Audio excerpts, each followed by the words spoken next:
Música, política, deportes y más de lo que te puedes imaginar. Hablando con Rilo. Por la RZ. Por la RZ. 17:24. Esto es Hablando con Rilo. Y estamos con Franco Vives. Franco Vives es analista económico y es un joven que está comprometido con su país, un joven que no se quedó solamente en lo que haría un joven tradicional, que es dedicarse a su vida, a su individualismo, sino que decidió militar y luchar por un país mejor donde haya un futuro mejor y que no sea necesario migrar a otro país como lo están haciendo muchos jóvenes en Venezuela, en Argentina. Me confundo, no sé, me pasa que ya me confundo. Franco, bienvenido. Muchas gracias por la bienvenida, un gusto estar acá. Bien, bueno, Franco, primeramente quiero que nos resumas un poco para conocerte. ¿Quién es Franco Vives? ¿A qué te dedicas? Y cómo te inclinas a la parte social política. Bien, mi nombre, como bien dijiste, Franco Vives, tengo 24 años, estudio Administración de Empresas en la Fundación SADE, estoy en el tercer año, ya me faltan más o menos 8 materias para terminar la carrera.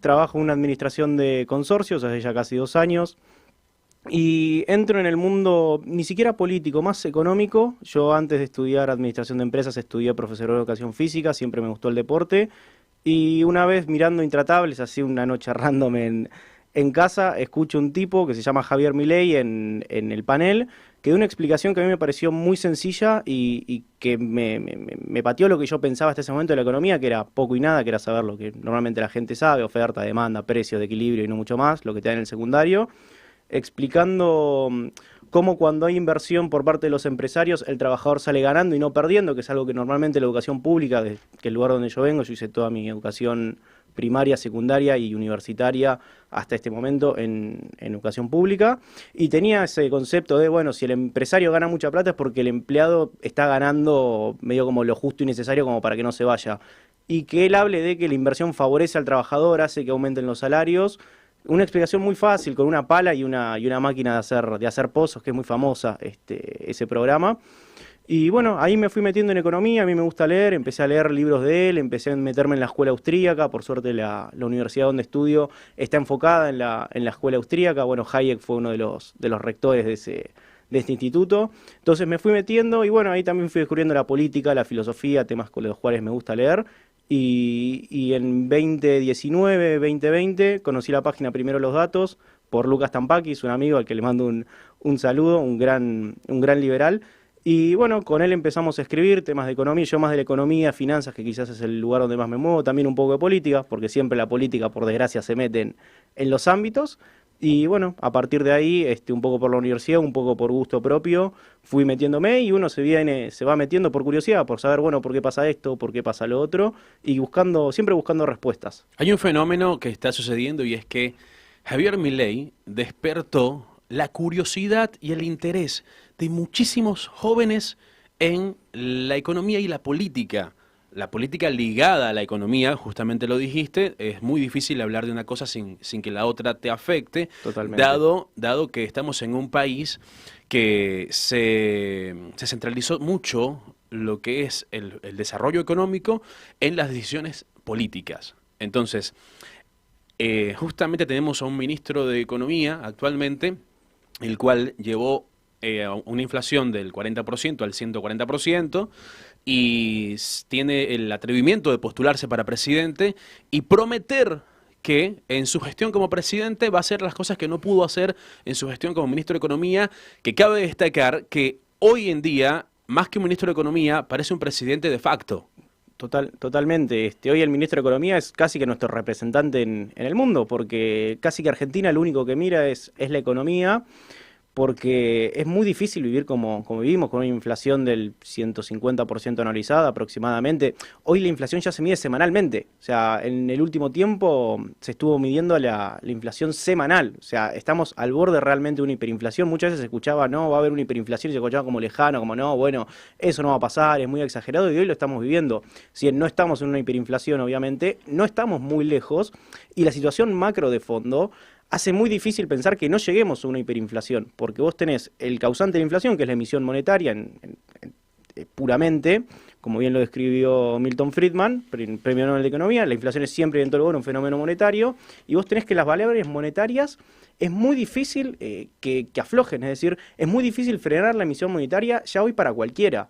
Y creo que lo que tuvo Javier Milei es eso, vemos una Argentina que año a año está cada vez un poco peor, no solo con el gobierno, bueno, de ahora de Massa, Alberto Fernández cuando le tocaba gobernar en serio, Macri, Cristina, y si nos vamos más atrás, hasta Néstor o hasta Cavallo, hablando de los 90, tenemos una Argentina que por lo menos desde el 2000 en adelante, yo soy de 1999, es decir, yo crecí con una Argentina que cada año estaba un poquito peor.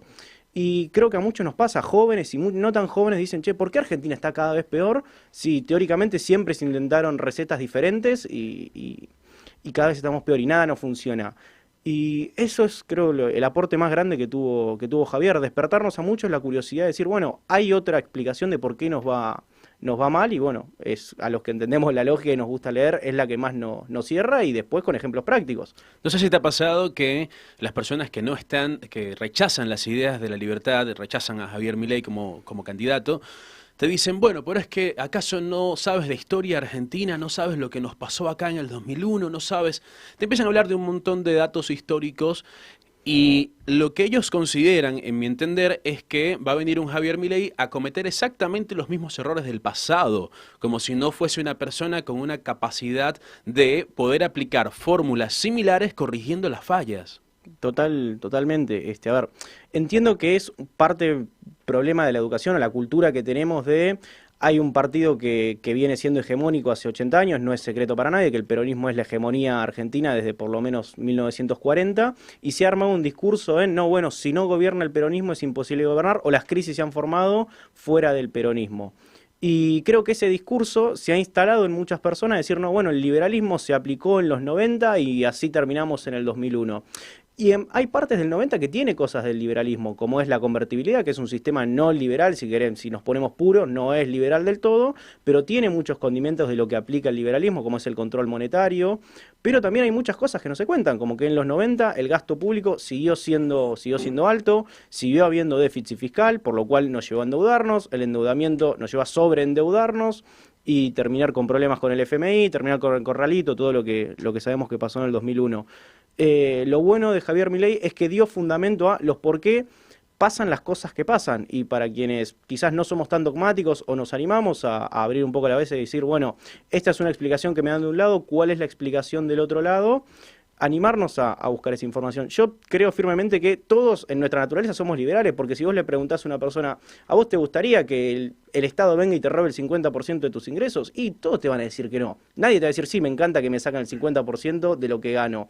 ¿O a vos te gustaría que haya corrupción, que las cosas funcionen mal, que haya tipos que trabajen poco y ganen mucho, haya tipos que trabajen mucho y ganen poco? Nadie te va a decir que sí. El problema es que muchas veces este discurso que se ha instalado hace ya mucho tiempo, culturalmente, hace que muchas personas no pueden quitarse ese velo, decir, bueno, quizás lo que está pasando es que tenemos mucho Estado, porque se ha hecho un culto al Estado en este país que nos impide pensar, bueno, corramos un poco al Estado y dejemos al mercado funcionando, como que se puso al Dios Estado y al demonio mercado, y se le echa la culpa de todos los males al mercado y la culpa de todos los bienes o todas las cosas que salen bien al Estado. Franco, como analista económico, ¿qué pasa en Argentina en este ritmo y con estas políticas económicas? ¿Qué pasa si nos quedamos con el peso argentino, con este eslogan de tener patria o de mantener la soberanía monetaria? Bueno, hace no mucho subí a mis historias de Instagram, creo que están en las destacadas,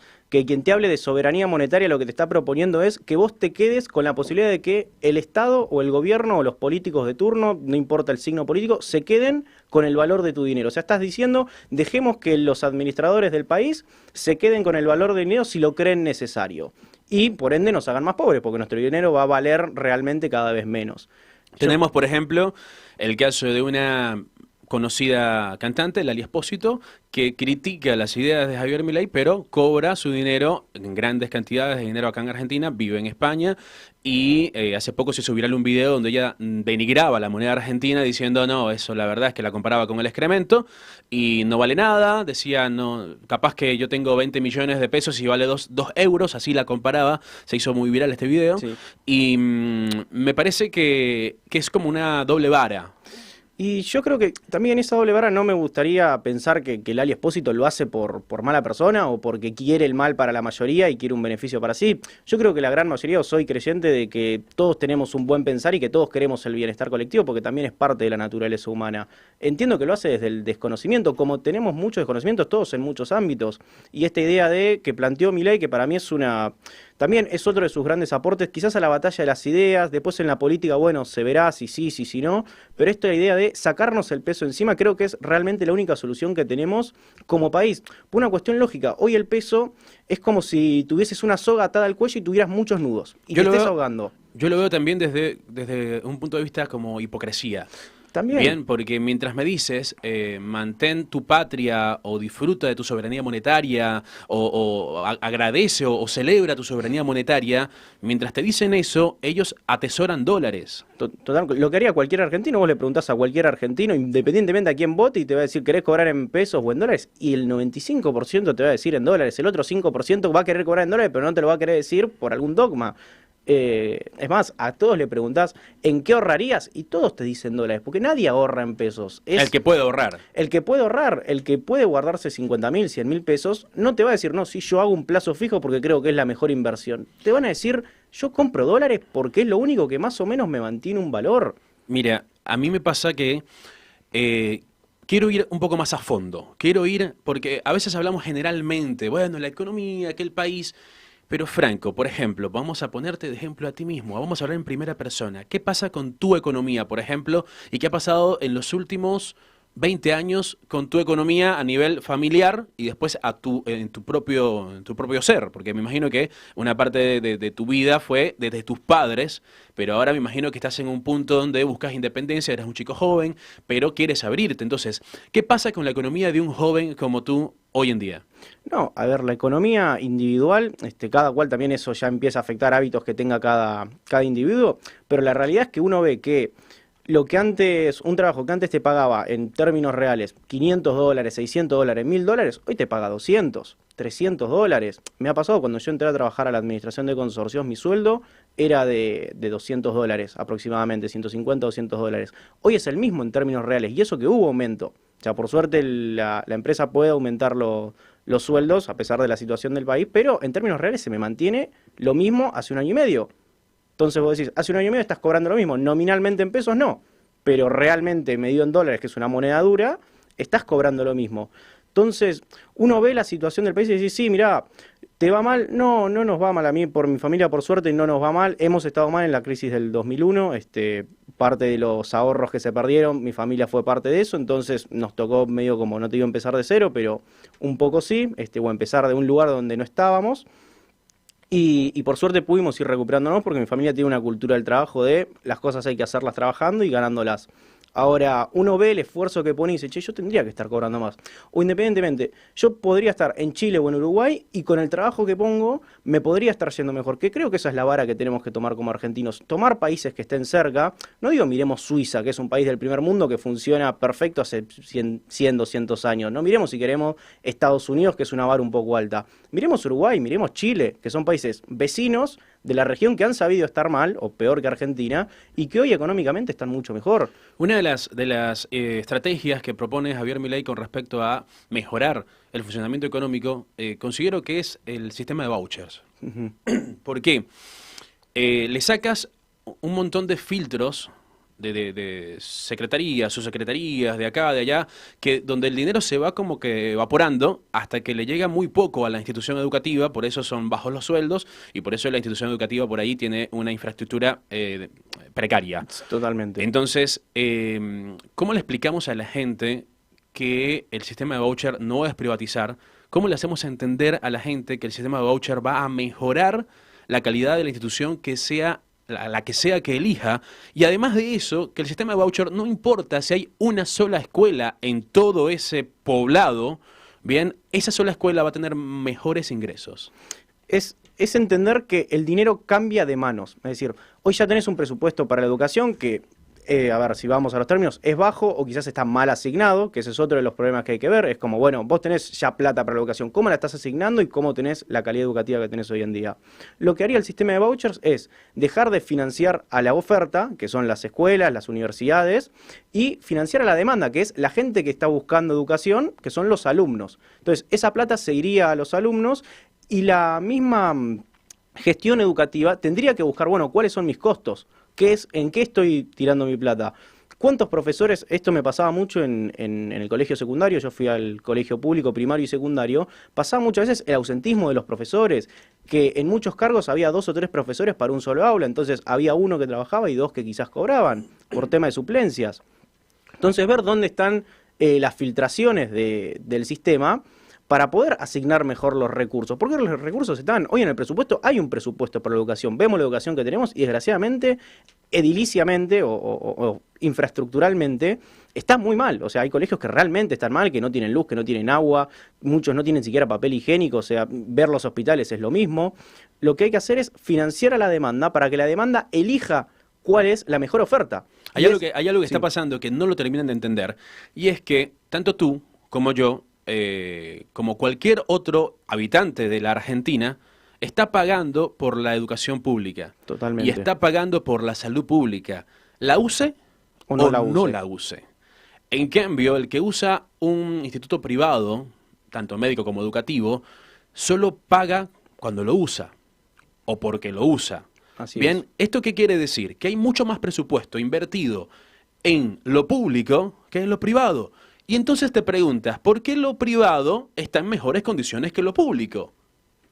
Porque hay un ineficiente, o los recursos son administrados más eficientemente por el privado, pero por una razón ya más lógica o más filosófica, que es cuando vos tenés dinero y vos sos el responsable de las acciones que tomás con ese dinero, con esos recursos, llámese dinero, llámese personal, lo que sea, vos sos quien va a pagar el uso de esos recursos. Entonces, estás incentivado a usarlos de una mejor manera, porque tu ganancia está a partir de que si vos usás los recursos eficientemente, vas a ganar plata. Y si sos ineficiente, no vas a ganar plata. Y si no ganas plata, vas a pasar hambre o no vas a estar en la mejor situación. En cambio, en las instituciones públicas, llámese educación, o esto pasa mucho en las empresas públicas, como tu incentivo no es usar mejor los recursos, porque tu ganancia viene de otro lado, llámese impuestos, que la gente no deja de pagar los impuestos, porque si no la mete empresa, vos vas a cobrar, lo manejes bien o lo manejes mal. Entonces, si manejarlo bien te lleva un esfuerzo y manejarlo mal no te lleva esfuerzo y vas a ganar igual, vas a hacer lo que te lleve menos esfuerzo. Pero es la lógica, es como todos funcionamos. Si algo no nos da resultado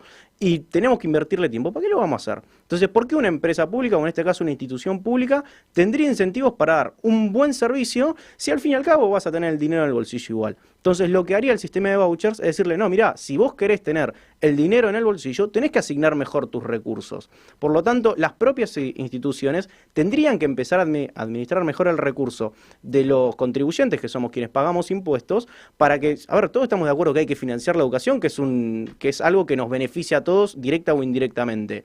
Ahora, no queremos que paguemos impuestos y vemos la educación como está, la situación como está. Todos queremos que los recursos se manejen bien. Entonces hay que crear incentivos para que esos recursos efectivamente se manejen bien. Una de esas opciones para que se manejen bien los recursos es aplicar el sistema de vouchers en la educación o en la salud, si se quiere. Hay otros países que tienen un sistema de salud general, en donde todos aportan a ese sistema de salud y después cada cual elige la institución donde se quiere ir a atender.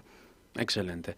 Bueno, Franco, vamos a ir a una pequeña pausa. Sí. Y al regreso volvemos con más y quiero que le des un mensaje a la gente que está a punto de ir a votar el próximo 19 de noviembre. Vamos a una pausa y ya volvemos con más de Hablando con Rilo. Hablando con Rilo. Síguenos en nuestras redes sociales.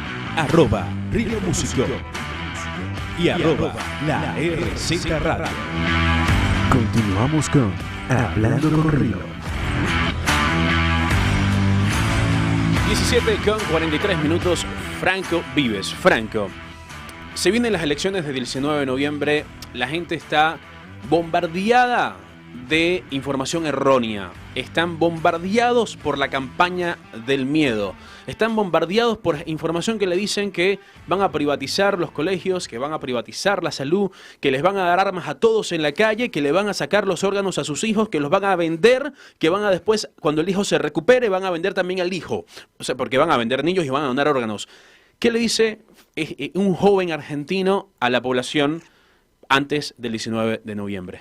Que eso no va a pasar. A ver, entiendo que no va a pasar, uno no ve el futuro, si no, no estaría acá, estaría haciendo otra cosa, pero que eso no va a pasar. Pero si uno ata los cabos lógicos de la vida y dice, no, mira, no va a haber un tipo que, con todos los problemas que tiene Argentina, y con una persona que se hizo conocida, o Javier Milei empezó a ganar seguidores, justamente por hablar de los problemas reales que tiene la gente, que es, hay inflación alta, hay mucha pobreza, no se encuentra empleo genuino, hace años que Argentina no crece de manera real, no hay inversión, hay muchos impuestos, los políticos viven una realidad paralela. Entonces, un tipo que se hizo conocido o que empezó a ganar seguidores y después a ganar votantes cuando se pasó a la vida política, por dar planes de solución a los problemas reales que tiene la gente, no va a hacer su foco en si vendemos o no vendemos chico, en si vendemos o no vendemos órgano. ¿Por qué privatizarías la salud o privatizarías la educación cuando tenés un montón de otros aspectos que él ya ha nombrado para cortar el gasto público, que es algo que indefectiblemente tenemos que hacer? Gane quien gane, el gasto público se tiene que cortar, porque como sigamos yendo, vamos a ser cada vez más pobres, indefectiblemente. Entonces, gane Milei, gane Massa o gane quien gane de acá al futuro, los cambios se van a tener que hacer. No importa el nombre propio, importan las cosas que hay que hacer. Y el único que ha planteado hacer las cosas que hay que hacer genuinamente, con un plan serio, es Milei.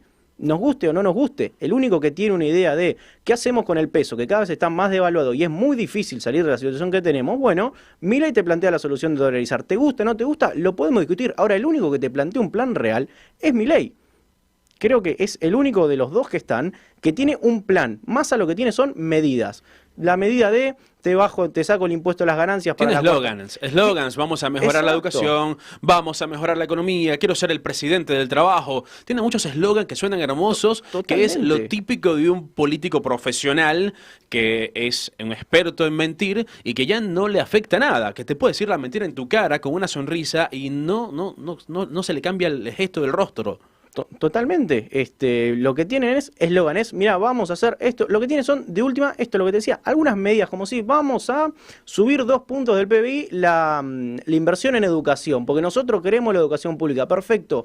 ¿Cómo sabemos que esos 2 puntos del PBI no se van a malgastar como se vienen malgastando todas las inversiones que se vienen haciendo en educación hace años? No digo que no hay que invertir en educación. O no queda en las manos equivocadas. O no cae en las manos equivocadas. Por eso no se asignan bien los recursos. ¿Qué nos da esa garantía?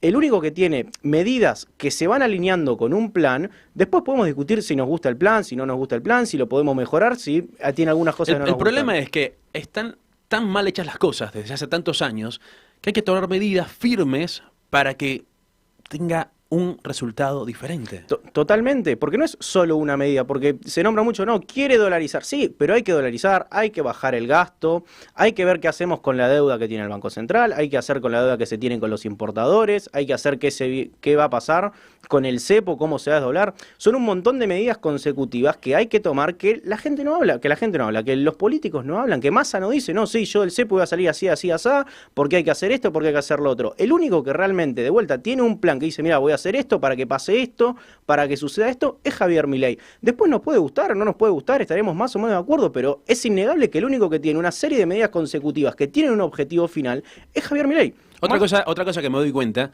es que Sergio Massa parece que se identifica, viste, que siempre hablan de los pobres, de ayudar al pueblo, de ser ese salvador del pueblo, pero tienen años empobreciendo a la población y entonces uno le busca el lado positivo y dice, bueno, pero ya va, ¿será que él dentro de sí dice, no, la verdad es que una persona con mucho dinero no es feliz?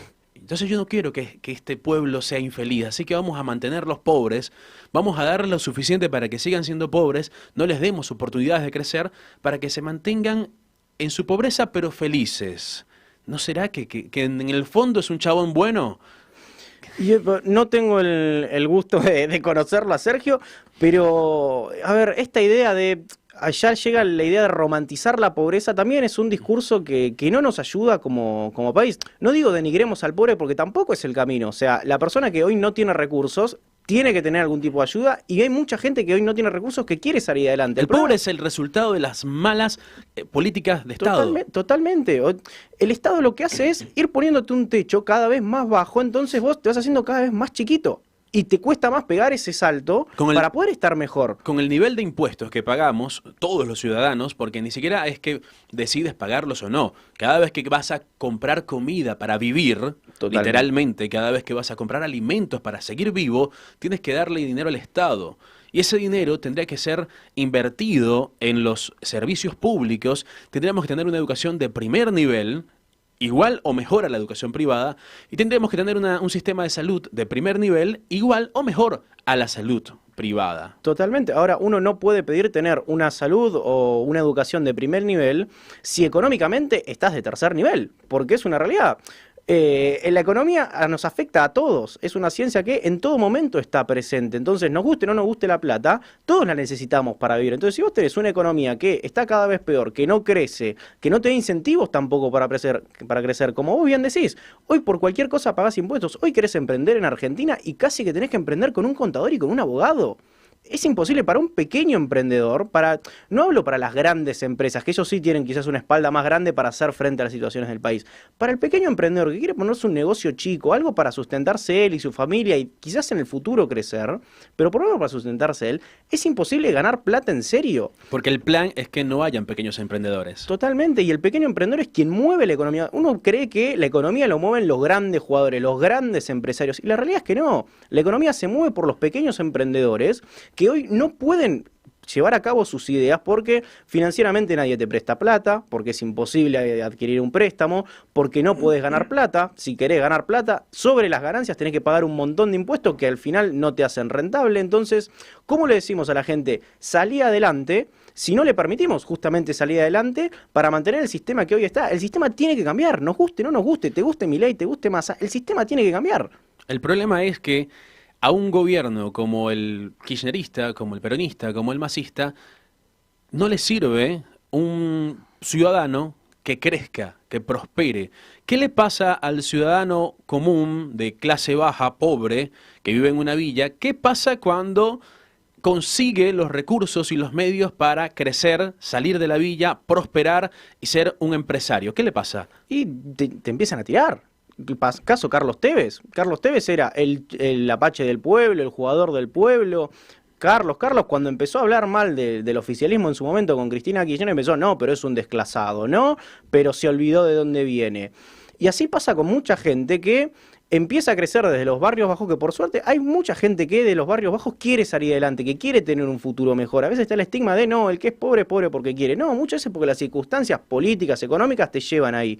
Pero si vos pones voluntad, pones trabajo, se ha visto que hay gente recompensada. El problema es que cuando triunfás o cuando empezás a tener un poco de ganancia de todo el fruto de todo el esfuerzo que pusiste, te empiezan a señalar como, no, vos sos un desclasado, no, vos te olvidaste de dónde venís. También yo lo veo así. Cuando esta persona crece y prospera, ya no es dependiente del Estado. Se acaba el cliente. Cuando se te acaban los que dependen de ti, se te acaba la ventaja. Entonces, ¿qué pasa si hacemos que todos los que están en una villa crezcan, prosperen y tengan abundancia? No van a depender del Estado y eso es un problema para el Estado. Que no haya gente dependiente del Estado, esperando el plan, esperando el subsidio, esperando esto o lo otro, que no haya gente esperando el tiempo de elecciones para ver cuándo Massa les va a regalar heladeras, para ver cuándo Kicillof les va a regalar colchones, que no haya gente dependiendo del Estado, es un peligro para el Estado. Bueno, eso mismo que vos decís, lo decía Massa hasta hace no mucho, hay un video de 2018, 2019 de él diciendo el clientelismo político que hay.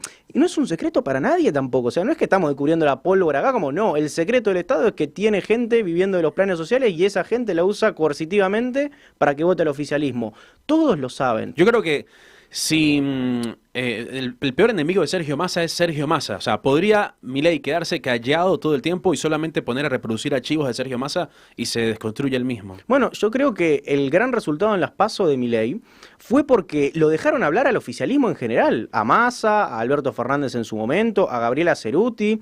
El problema fue cuando empezaron a hablar los demás, cuando empezó a hablar Patricia Bullrich, cuando el partido de Milei dejó de hablar de lo que representaba para la gente que lo votó, que es la economía, empezó a sacar de vuelta ventaja al oficialismo. Yo creo que si al oficialismo lo dejás hablando y dejás hablar los datos, saludo para primero los datos, dejás hablar a los datos de la gestión más Alberto Fernández / Cristina Kirchner, la gente tendría que ni votarlo. No, en un país normal, Massa no puede tener un solo voto, porque la gestión es desastrosa. Y no solo la gestión es desastrosa, su medida de comunicación, de decir, estamos mejor que antes, no puede convencer a nadie. También hicieron todo un trabajo para descristinizar a Massa. Totalmente, totalmente. Massa lo había hecho y cuando se volvió a meter con Cristina, demostró que están en el mismo lado. Entonces, hoy los quieren separar. No, bueno, pero Massa no es Cristina, pero sí es el ministro de Economía y la otra es la vicepresidenta. Y se sabe que quien negoció que sea candidato a presidente, se negoció con Cristina Kirchner o con el aval de Cristina Kirchner y medio que las decisiones políticas por lo menos se toman entre ellos. Son el uno para el otro o están dentro del mismo partido y son personas que están a la par de poder hoy en día. Es imposible descristinizarlo. Así es. Bueno, Franco, de verdad que muchas gracias por haber venido, muchas gracias por toda esta información súper valiosa. Espero que le llegue a mucha gente porque es importantísimo ver cómo los jóvenes son los que están tomando la tutela ahora de la batalla política y cultural, porque hay algo que dijo Nayib Bukele que a mí me gustó muchísimo y es que puede ser que el error que estamos cometiendo es dejar la política en manos de los expertos, en manos de los que saben de política, entre comillas, que son los que la han venido manejando hace 30, 40 años y mirá dónde estamos. Entonces yo creo que es hora de que los jóvenes como Franco sean los que se hagan cargo de la cultura social y política de Argentina. Muchas gracias, Franco. A vos por la invitación. Vamos a una pausa y ya seguimos con más de Hablando con Rilo. Esto fue Hablando con Rilo. Música, política, deporte, sucesos y mucho más. Nos despedimos hasta el próximo jueves a la misma hora por la RZ.